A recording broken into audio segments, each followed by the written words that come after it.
He pretended to know of an immense treasure, and offered vast sums to the government if they would liberate him.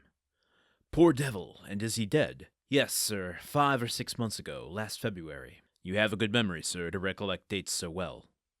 I recollect this because the poor devil's death was accompanied by a singular incident. What, may I ask, was that? Said the Englishman, with an expression of curiosity, which a close observer would have been astonished at discovering in his phlegmatic countenance. Oh dear, yes, sir. The Abbé's dungeon was 40 or 50 feet distant from that of one of Bonaparte's emissaries, one of those who had contributed the most to the return of the usurper in 1815, a very resolute and very dangerous man. Indeed, said the Englishman. Yes, replied Monsieur de Boville. I myself had occasion to see this man in 1816 or 1817, and we could only go into his dungeon with a little file of soldiers. That man made a deep impression on me. I shall never forget his countenance. The Englishman smiled imperceptibly. And you say, sir, he interposed, that the two dungeons were separated by a distance of 50 feet, but it appears that this Edmond Dantès, this dangerous man's name was Edmond Dantès. It appears, sir, that this Edmond Dantès had procured tools, or made them, for they found a tunnel through which the prisoners held communication with one another. This tunnel was dug, no doubt, with an intention of escape. No doubt, but fortunately for the prisoners, the Abbé Faria had an attack of catalepsy and died. That must have cut short the projects of escape. For the dead man, yes, replied Monsieur de Bouville, but not for the survivor. On the contrary, this Dantès saw a means of accelerating his escape. He, no doubt, thought the prisoners who died in the Château d'If were interred in an ordinary burial ground, and he conveyed the dead man into his own cell, took his place in the sack in which they sewed up with the corpse, and awaited the moment of interment. Just a quick note behind the scenes here today. Due to some stuff going on in the world, I have had to pause mid-chapter recording, which is not something I normally do. I like to keep a little bit of continuity going. So if there's a little discrepancy between how I'm playing these characters today versus how I have in the last 3 chapters, add that up to 2 weeks going by between yesterday and today.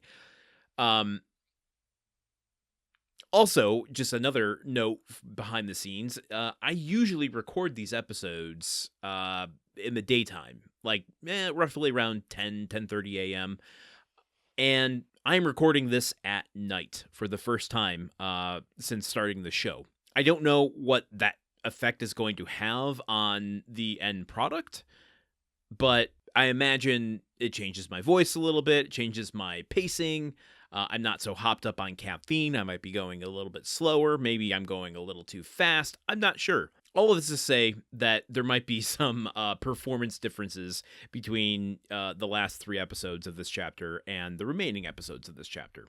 But turning our eye to the passage that we have read today, I have to say I'm a little struck by Dante here in a way I didn't quite expect.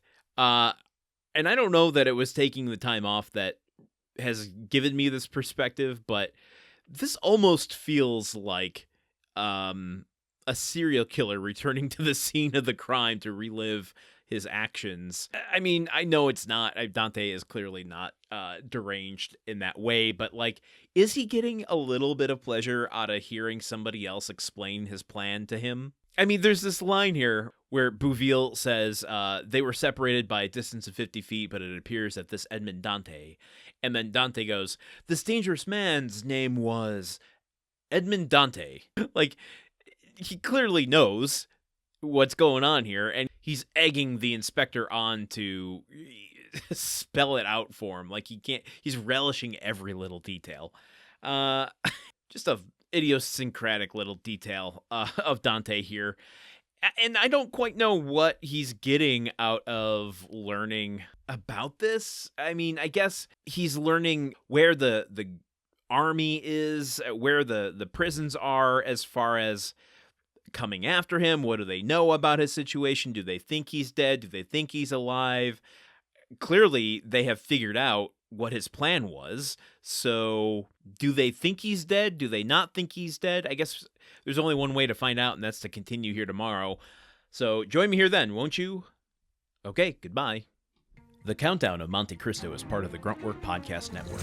This show is produced, edited, and hosted by Landon Solano. The original text of The Count of Monte Cristo by Alexander Dumas. Theme song by Magic Solo. If you want to support the show and others like it, visit patreon.com/gruntworkpod. Thank you for listening. See you tomorrow.